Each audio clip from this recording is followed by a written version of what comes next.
Bonjour, bonjour. Bonjour à tous. Je vois qu'il y a plusieurs personnes encore qui sont en train de se connecter. Oui, on va entendre encore une petite On attend minute et encore puis on va quelques minutes. commencer. Merci pour les participants qui sont exactement à l'heure. On a plus d'une 80 inscrits à ce webinaire aujourd'hui qui intéresse fortement. Et je vois le nombre de connectés qui augmente de seconde en seconde. Donc, je vais vous demander de me permettre d'attendre encore une minute. À nous permettre, puisqu'on va co-présenter avec Manon. On attend encore 30 secondes, Manon. Et dès que je te donne le go, On y tu peux va. démarrer. Encore 20 secondes.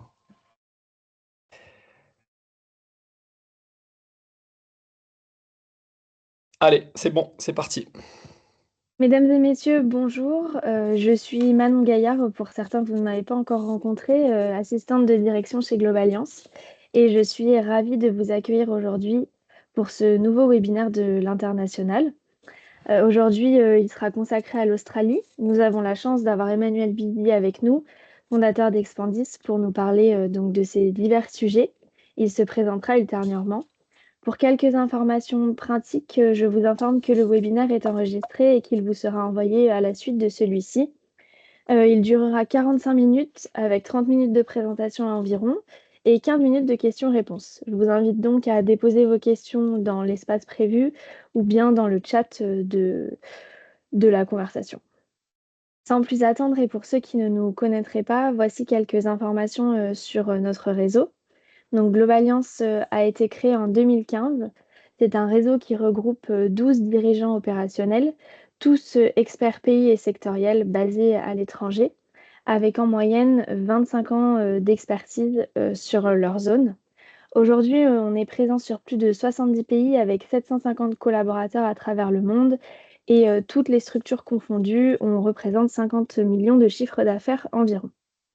Donc Globalliance agit sur divers domaines d'expertise.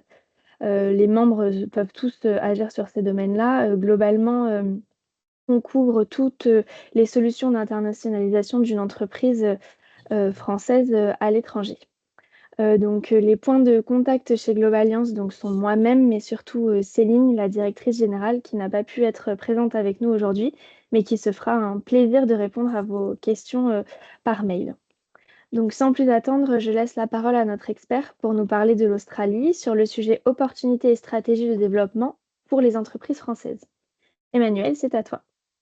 Merci Manon, merci à tous de vous connecter à ce webinaire et pour l'intérêt global que nous avons reçu pour l'Australie. Aujourd'hui, j'ai le plaisir effectivement de parler de ce pays-continent que j'affectionne très fortement puisque je le pratique depuis plus de 20 ans, je crois 22 ans, et j'y habite de façon permanente depuis plus de 10 ans. J'ai construit une famille, j'ai des enfants franco-australiens j'ai aussi avant ça pratiqué l'Inde pendant plus de 7 ans et le Royaume-Uni pendant également à peu près 7 ans. Donc au-delà de ma connaissance approfondie de l'Australie, je sais aussi la mettre en perspective par rapport à la France, l'Europe, où j'ai passé la moitié de ma vie, mais l'Asie également, et plus globalement comment l'Australie se positionne dans l'échiquier mondial. Aujourd'hui, pardon, excusez-moi, on va parcourir plusieurs éléments. On va commencer par un panorama économique de l'Australie. Ensuite, on va identifier les secteurs porteurs pour les entreprises françaises. Et ensuite, je vais vous parler des aspects stratégiques de développement et également des erreurs à éviter. Et ensuite, on vous parlera en quelques mots comment Expandis, on peut vous accompagner et vous aider sur ce marché. Donc pourquoi l'Australie? Alors déjà, une chose qu'il faut dire, c'est que si vous regardez les manuels économiques, les économistes justement appellent l'Australie souvent the lucky country. Et pourquoi the lucky country? Parce que l'Australie a connu plus de 32-33 ans de croissance continue, hors année Covid. Et donc, c'est une anomalie quasiment dans l'échiquier des sociétés occidentales ou des pays de l'OCDE, puisque c'est un pays qui a quasiment connu une croissance continue sur plus de 30 ans. Donc ça, c'est quand même déjà la première chose qu'il faut noter. Ensuite, globalement, l'économie se porte bien, avec une croissance modérée autour de 2% pour les prévisions de cette année et la projection 2026. On est en tout cas sur encore une bonne année. Au troisième trimestre 2025, KPMG avait enregistré une croissance d'1,8% pour l'Australie. Et donc, on est sur une croissance modérée, mais on voit une résilience, une croissance continue. Ensuite, ce qu'il faut dire sur l'Australie, c'est cette notion de positionnement, bien sûr, sur la géopolitique et le positionnement global, où au fait l'Australie résonne sur l'Asie-Pacifique, zone du monde qui connaît aujourd'hui la plus forte croissance mondiale. Comme vous le savez, il y a eu un shift de l'épicentre de l'économie mondiale depuis maintenant plus de 25 ans, où avant on était plutôt sur l'Atlantique. Et maintenant, l'épicentre du monde, de la croissance mondiale, c'est le Pacifique. Et cette chance en positionnement de l'Australie sur, encore une fois, cette zone géographique fait qu'elle bénéficie de la croissance de la zone. Donc ça, c'est un deuxième point à noter. Ensuite, ce qu'on peut dire pour comprendre la chance que représente l'Australie et pourquoi l'Australie, c'est un pays à très forte opportunité, c'est un pays qui a comme clients majeurs deux des plus grandes puissances mondiales, qui sont les États-Unis et la Chine. Donc forcément, quand on a les deux plus grandes puissances mondiales en client principal, en général, on se porte bien. Et enfin, je rajouterais que l'Australie, comme vous le savez, a des ressources minières extraordinaires dans les grands minerais et les minerais précieux qui sont importants dans le développement des puces, le cobalt, l'or, le cuivre. L'Australie se présente à chaque fois dans le top 3, le top 4, le top 5 des fournisseurs mondiaux. Et donc, encore une fois, le sol est riche. Euh, on est sur un grand pays avec une population également maîtrisée, puisqu'aujourd'hui, l'Australie est en dessous de 30 millions d'habitants. Donc voilà, un pays vraiment qui présente énormément de caractéristiques intrinsèques qui lui donnent cette position privilégiée. Quelques chiffres, on l'a déjà donné. Ensuite, on peut parler un petit peu de l'environnement des affaires. On ne l'a pas mis sur ce slide, mais l'Australie est toujours dans le top 5 des Ease to Do Business dans les classements mondiaux des sociétés occidentales. Donc ça, c'est un premier élément. Globalement, il y a une confiance actuellement sur le marché, et surtout le marché des PME, qui montre que globalement, l'économie se porte bien, a une vision positive de l'avenir. Donc ça, c'est toujours important pour l'économie. Après, dans les facteurs à surveiller, on voit qu'effectivement, il y a un pouvoir d'achat des ménages qui est un petit peu sous tension. Il y a le coût de la vie qui est assez important. Les investissements privés qui restent prudents. Il y a un contexte global qui, au final, en l'occurrence, les tensions commerciales qu'on a connues et le ralentissement léger de la Chine fait que ces éléments sont des éléments à surveiller. Mais globalement, l'Australie se porte extrêmement bien. Ensuite, on va vous parler des secteurs stratégiques, les secteurs porteurs pour les PME et ETI françaises. Alors déjà, ce qu'il faut savoir, c'est que dans la partie grand groupe, sociétés du CAC 40, bien sûr, l'ensemble des sociétés du CAC 40 sont déjà présents en Australie. Ensuite, on a plus de 700 entreprises françaises qui sont présentes avec filiales. Donc, on a quand même un très fort rapport bilatéral qui existe entre la France et l'Australie. Ensuite, sur les secteurs. Donc ensuite, le premier secteur à mettre en lumière, c'est le secteur des énergies renouvelables. Toutes les entreprises qui transitent autour de la transition économique. Il y a un besoin qui est très élevé en Australie en décarbonisation. Il y a une recherche de l'efficacité énergétique. Et donc, tout ce qui est technologie propre et les solutions d'économie circulaire sont très appréciées. Donc ça, c'est secteur sans classification particulière, mais en tout cas des 6 secteurs stratégiques. Ensuite, il y a le secteur de l'agroalimentaire, bien sûr, les produits gastronomiques, le Made in France. On est sur une image de la France et des produits français qui est très élevée par rapport aux consommateurs australiens. Donc ça, c'est très positif pour les PME qui se positionnent sur ce segment et en particulier sur le segment de haut de gamme. Tout ce qui est positionnement niche et produits de qualité, on va retrouver une appétence très forte du marché. Troisième secteur que j'aimerais mettre en lumière, c'est le secteur de la transformation digitale, les sociétés qui présentent des solutions d'automatisation et bien sûr l'intelligence artificielle. Les PME australiennes cherchent à capter de la compétence dans ces domaines. Et donc elles sont très friandes de fournisseurs, de partenaires dans ce secteur d'activité. Donc pour les entreprises françaises qui opèrent sur ce secteur, il y a de fortes opportunités. Ensuite, quatrième secteur que je voudrais mettre en avant, c'est les biens industriels. Donc la même chose, l'Australie importe énormément de matériel de construction, d'appareils médicaux, tout ce qui apporte une notion de composants, biens industriels, qui apporte un aspect technologique. L'Australie est friand hein, de ces sociétés. Et l'Australie aussi est très intéressante pour les PME françaises qui cherchent un peu à faire un test sur la zone Asie-Pacifique.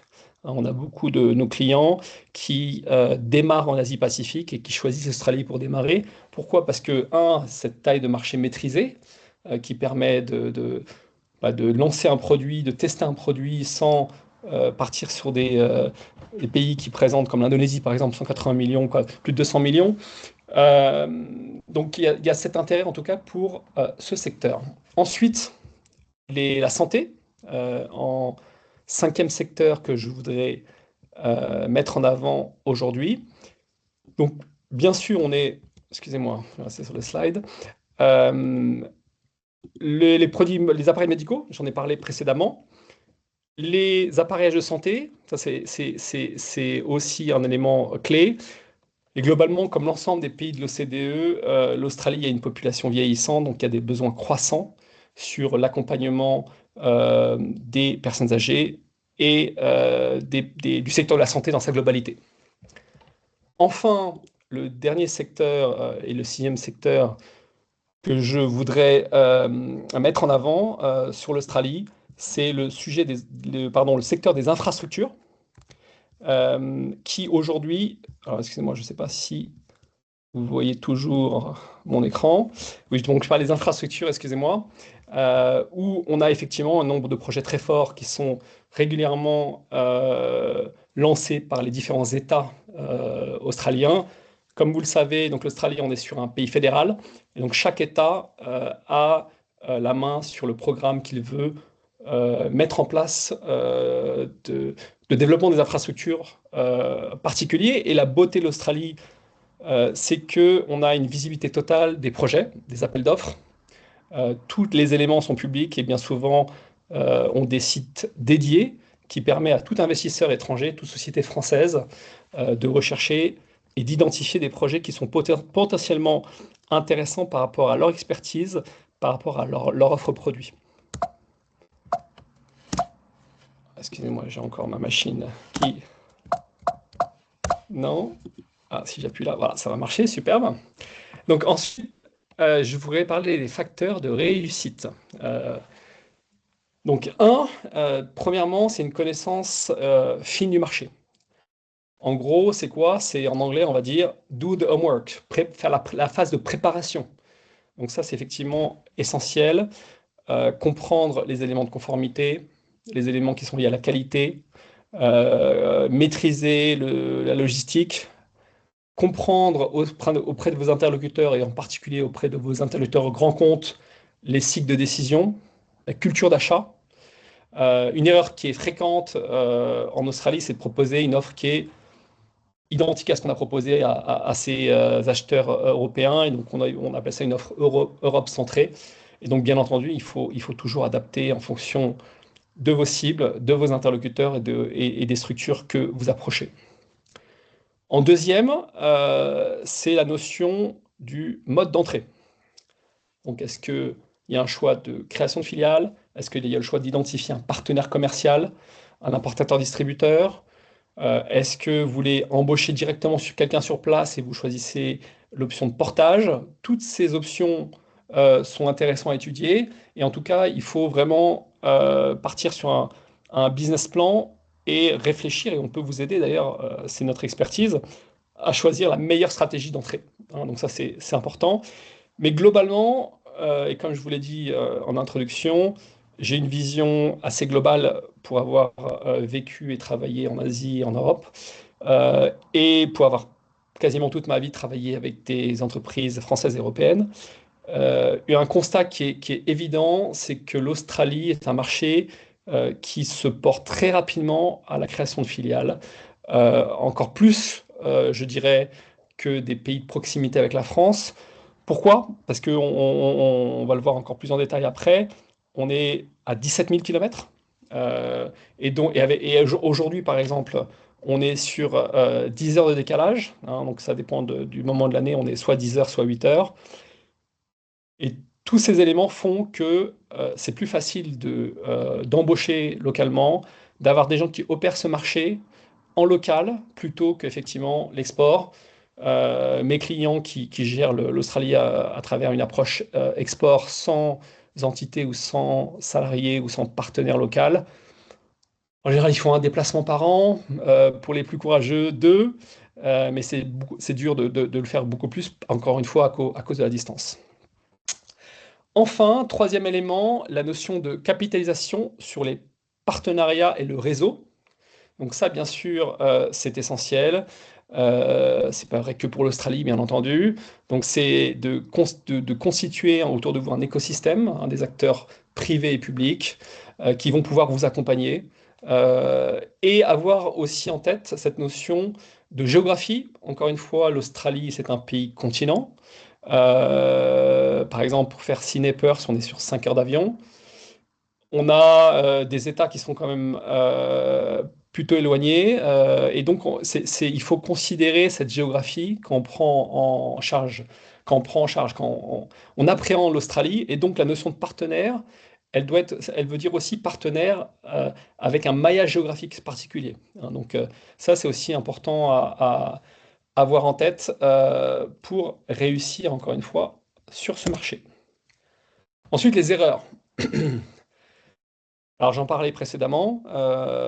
Une des erreurs, effectivement, c'est trop tarder à s'installer localement et de gérer le pays à l'export simplement avec cette distance qui existe forte et qui peut être une limite sur son développement. Donc ça, c'est un premier élément et ça rejoint mon propos précédent qui expliquait que la création de filiales, l'investissement dans des ressources locales est souvent très privilégié par nos clients et par les entreprises françaises qu'on a accompagnées par le passé. Deuxième élément, deuxième erreur souvent observée, c'est de sous-estimer les coûts et les délais de mise en œuvre. Donc encore une fois, pour un de mes clients, on a fait partir un conteneur de Marseille il y a encore un mois. On sait que il y a une logistique qui est importante. On est en général sur à peu près 6 semaines, hein, entre Marseille et l'Australie. Ça peut être un petit peu plus. Donc il faut intégrer cette notion de logistique et les délais. Ensuite, bien sûr, toujours faire attention à la notion de conformité. Ça, je veux dire, c'est presque évident, mais on revoit toujours ces aspects quand on accompagne nos clients. Et ensuite, bien sûr, la notion de relation commerciale, cette notion de présence locale, de compréhension de la différence culturelle, qui est essentielle à intégrer. Troisième erreur souvent observée, ou piège à éviter, c'est sauter l'étape de partenaire local fiable. Et ça, effectivement, ça peut être, ça peut coûter cher. C'est-à-dire qu'on a des clients qui ont commencé à avoir travaillé en direct, ils ont sous-estimé la masse de travail que représentait la logistique, et ils auraient mieux fait de passer par un importateur-distributeur. Donc ça, c'est un élément. Ensuite, il y a la notion, encore une fois, de choisir le bon distributeur. Une erreur qui est assez classique, c'est qu'on observe, c'est de choisir un importateur-distributeur qui va être basé, par exemple, dans un État particulier. J'ai en tête un client qui travaillait avec un importateur-distributeur basé à Brisbane, alors que 80% de son marché était sur le New South Wales et le Victoria, entre Sydney et Melbourne. Donc ça, il faut intégrer qu'il y a des distances importantes entre les villes et les États. Et donc, un distributeur australien ne veut pas dire un distributeur qui va être en capacité de couvrir l'ensemble du marché. Et donc, dans certains cas, au lieu d'avoir un seul distributeur, importateur-distributeur, c'est possible des fois d'en avoir deux, voire d'en avoir trois. Donc, c'est des schémas qu'on rencontre. Et ensuite, bien sûr, il y a la notion de géographie, mais il y a aussi la notion de segment de marché. Bien souvent, un distributeur va être spécialisé dans un segment de marché. J'avais en tête un client qui faisait des produits de l'art de la table. Et il avait un distributeur en Australie, mais en fait, ce distributeur ne servait que le marché de l'hospitality, le marché de Horeca. Et effectivement, par contre, il n'était pas du tout armé pour approcher, attaquer le retail. Et ce client comprenait pas que ces produits n'avaient pas d'intérêt pour des grands magasins ou de grandes enseignes. Et ben, c'était l'importateur-distributeur qu'il avait sélectionné était spécialisé Horeca, et donc c'était dur de prétendre à un développement dans le secteur du retail. Voilà en gros pour les trois erreurs observées, pièges à éviter. Ensuite, sur la notion de stratégie recommandée pour les entreprises françaises dans leur développement sur le marché Australie. Bien entendu, ce qu'on propose toujours, c'est d'avoir un développement structuré. Alors, des fois, on peut arriver. Encore une fois, si on veut comparer l'Europe et l'Océanie ou la zone Asie-Pacifique, c'est plus facile d'opérer par opportunité sur une zone géographique courte avec de l'export de proximité.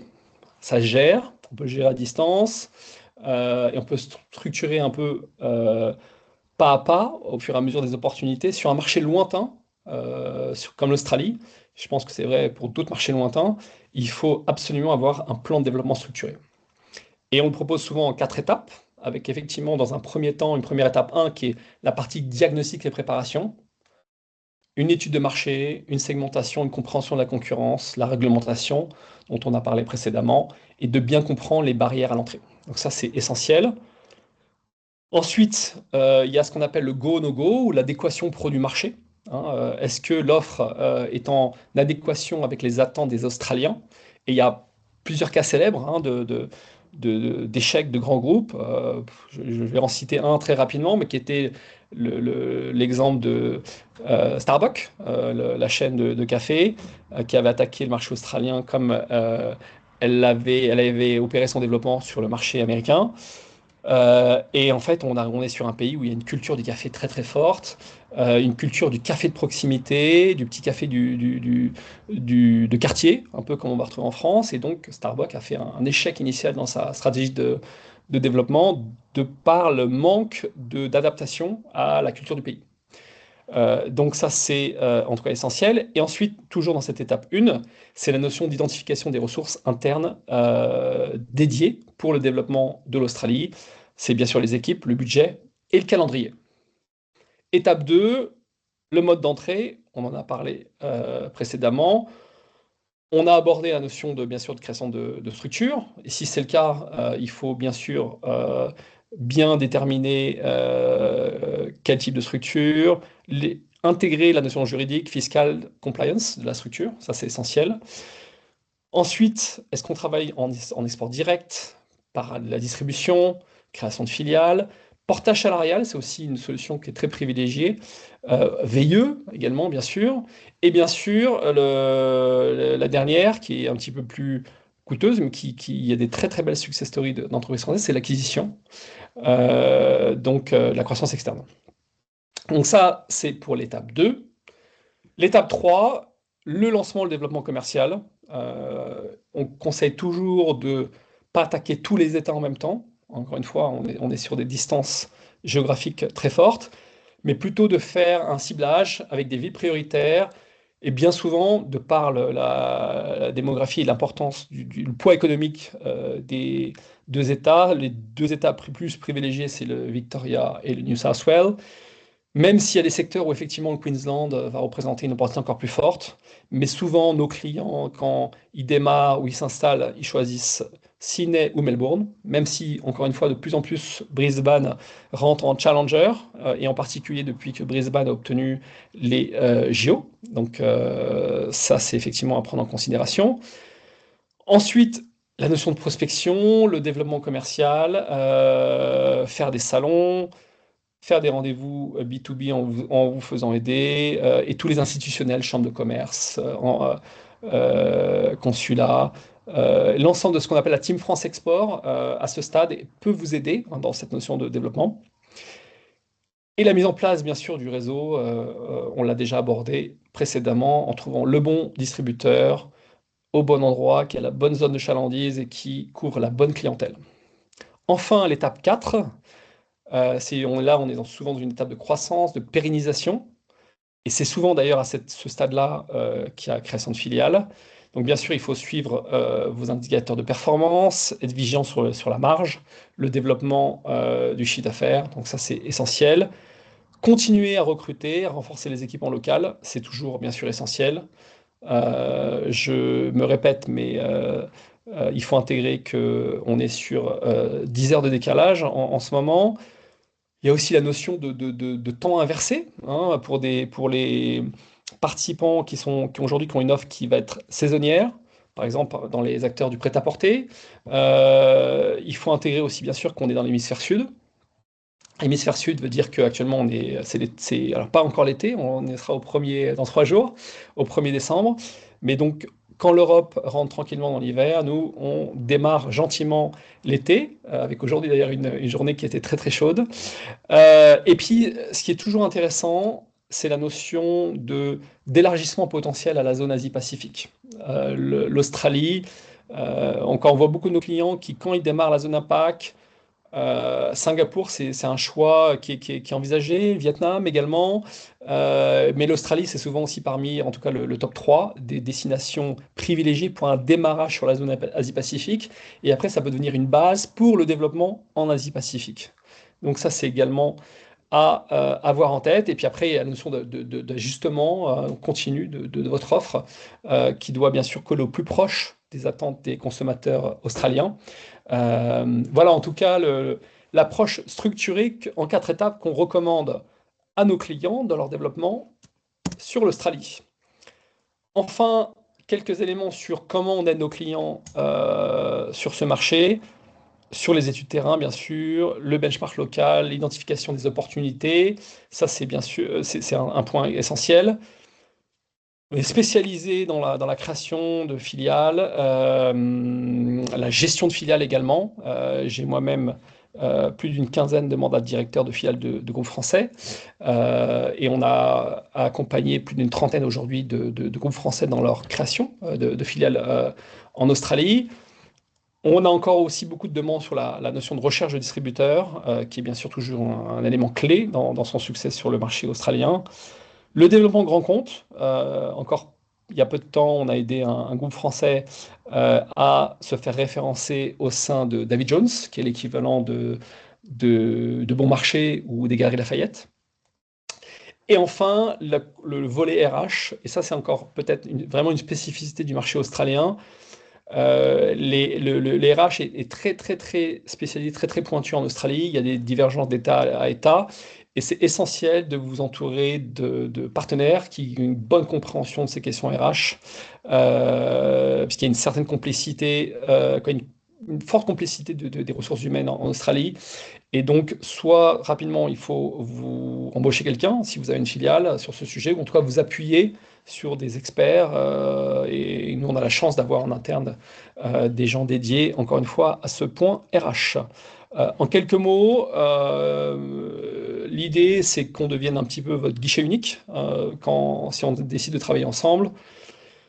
On est aussi surtout votre lien de confiance, vos yeux et vos oreilles, comme on dit, votre bras armé local, parce que comme en Australie, comme dans beaucoup de pays dans le monde, un des éléments de succès essentiels, c'est bien sûr, c'est le lien de confiance.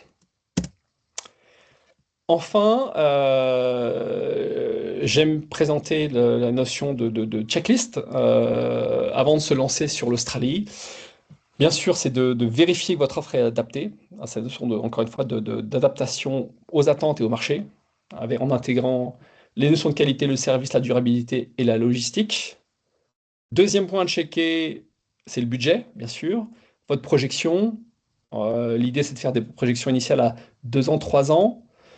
Et c'est, je pense, toujours sain de vous projeter à 5 ans. Donc ça, c'est essentiel. À quel stade vous voulez faire break-even? On a des clients qui, quasiment dans les premiers mois, arrivent à être profitables. Et il y a des business plans qui, effectivement, demandent à peu près 12 mois ou 24 mois. Il faut rarement plus. Mais en tout cas, c'est essentiel d'avoir ces éléments en tête. Et sur ce volet également, il ne faut pas hésiter à vous appuyer sur des organismes comme BPI France, par exemple, qui sont là pour accompagner les entreprises françaises, pour les aider dans la gestion du risque et pour les accompagner dans l'aspect financement. Donc ça, c'est bien sûr essentiel. Donc le mode d'entrée, j'en ai parlé largement avant, donc je ne vais pas y revenir. Mais effectivement, ça fait partie de la checklist des éléments essentiels. L'identification du bon partenaire, qui est clé. Ça, c'est encore une fois vrai pour l'Australie, mais vrai pour beaucoup de pays export.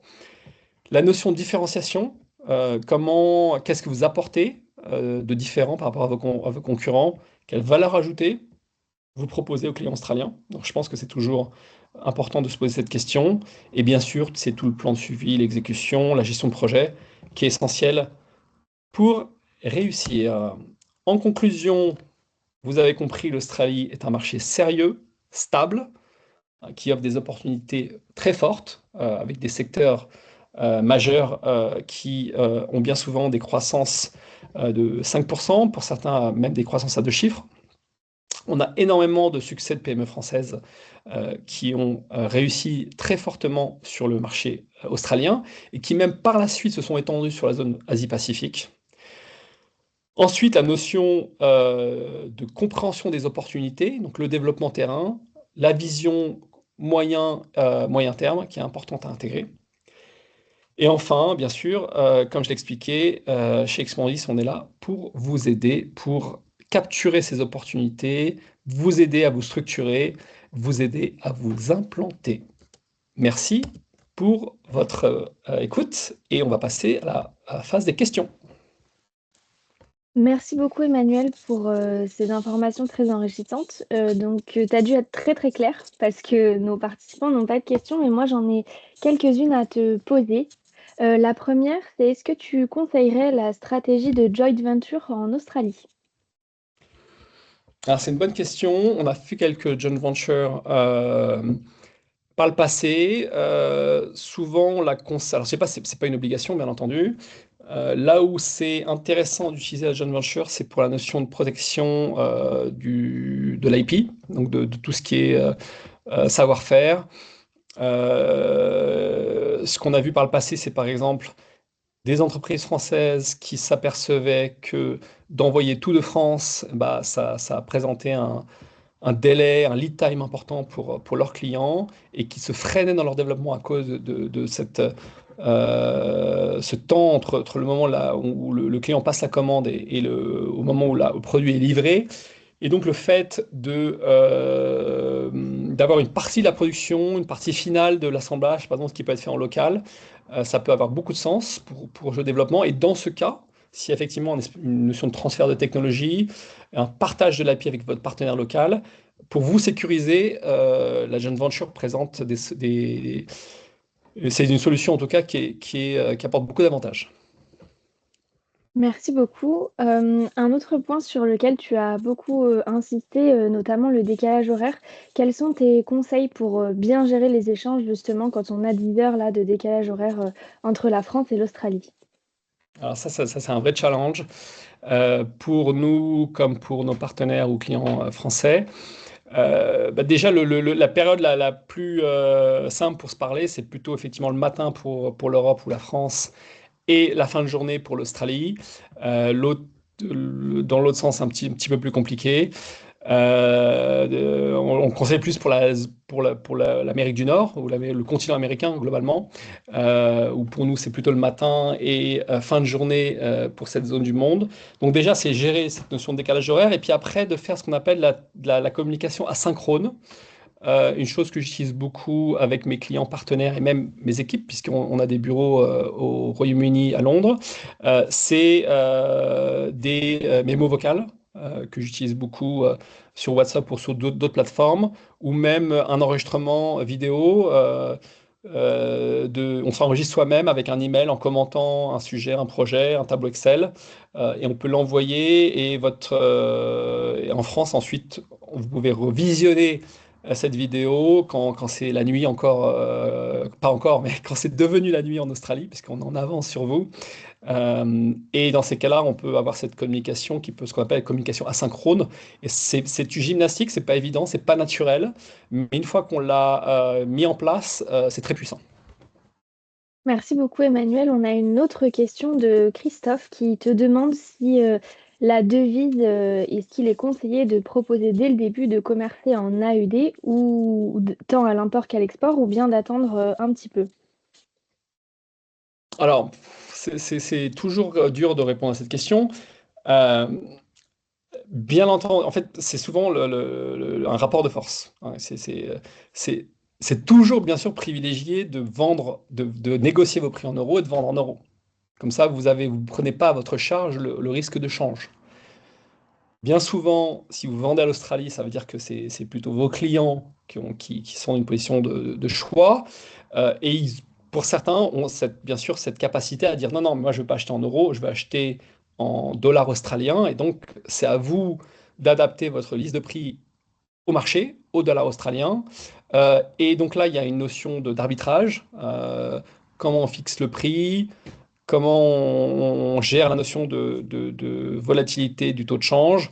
Il y a des experts sur ces sujets, hein. Nos partenaires bancaires ont des ressources en interne pour vous accompagner sur cette variation de change. Mais bien sûr, c'est toujours stratégique. Donc c'est un mix entre une compréhension des évolutions récentes de l'Australian dollar par rapport à l'euro, ça c'est un premier élément, mais il y a aussi la notion de prix psychologique, hein. Si vous faites la conversion et que votre prix, j'ai fait l'exercice encore cet après-midi avec un client, où on arrivait à la conversion, le prix de vente magasin, si on faisait la conversion et on rajoutait la TVA, qui est la GST en Australie, on arrivait à 288.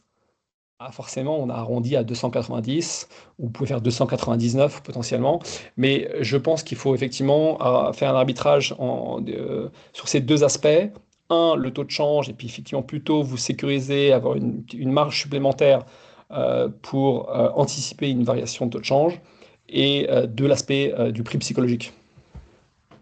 Très bien, c'est très clair, merci. On a une autre question d'Isabelle qui te dit, vous parlez d'État fédéral, est-ce que les enseignes sont centralisées au national du coup? Alors ça dépend de quelle enseigne on parle. Mais globalement oui, globalement oui. Je peux donner dans l'exemple un exemple très récent et un succès qu'on a eu pour un de nos clients avec David Jones, donc un des plus beaux départements australiens. Leur siège social est à Melbourne. Il y a un acheteur national qui couvre l'ensemble du pays. Les décisions sont centralisées. Et donc oui, globalement, les grandes enseignes sont plutôt centralisées sur leurs achats. Très bien, une autre question, quels sont les délais de règlement sur l'Australie? Alors, on est plutôt sur des délais. Alors, j'imagine qu'on parle de délais de paiement. C'est ça, Oui, hein, c'est relié à la question de la devise, donc j'imagine que ouais, c'est oui. ça. Alors, on est globalement sur une culture du paiement plus court que la France. Encore une fois, pour avoir pratiqué beaucoup l'Europe, la France et le Royaume-Uni, on est sur une approche anglo-saxonne où globalement, on est sur des temps de paiement plus courts. Euh, on est sur un 30 jours, un classique, bien sûr. Maintenant, j'ai beaucoup de mes clients ou fournisseurs, pas fournisseurs, en tout cas clients ou partenaires, qui nous règlent à moins de 30 jours, 15 jours, ça peut arriver. En tout cas, on est rarement sur ce que j'ai pu voir en France en grande distribution, 60 jours fin de mois. Ça, c'est des choses que j'ai jamais vues en Australie. Très bien, merci beaucoup Emmanuel. Donc ce webinaire touche à sa fin. Je vous remercie tous pour votre présence. Je vous informe que le prochain webinaire aura lieu le 17 décembre et portera sur le sujet ASEAN avec nos experts de SOA. Manon, et si tu me permets de Oui, rajouter un point, bien sûr, dis-moi. bien sûr, ce webinaire a pas ambition, bien sûr, à être spécifique à votre entreprise, à votre secteur d'activité pour les participants PME, TI françaises. Mais vous êtes bien sûr invité à contacter Céline ou Manon ou moi-même directement, bien sûr, si vous voulez poser des questions spécifiques par rapport à votre marché, par rapport à votre entreprise et aussi par rapport à votre niveau de maturité avec le marché. On a tous les exemples, on a des clients qui nous approchent alors qu'ils se font déjà 1 million, 1,5 million et ils sont au stade de création de filiales. Et on a aussi des clients qui ont des premières demandes et qui ont fait zéro vente. Donc vraiment, on couvre l'ensemble des niveaux de maturité des entreprises sur ce marché. Et donc, peu importe où vous vous situez dans ce timing, n'hésitez pas à nous solliciter. On est là pour vous aider, pour répondre à vos questions. Et si l'occasion se présente, vous aider, vous accompagner sur le long terme sur ce beau territoire. Il ne me reste plus qu'à te remercier, Emmanuel, pour cette intervention et vous souhaiter une bonne journée à tous et vous dire à très bientôt. Au revoir. Merci à tous.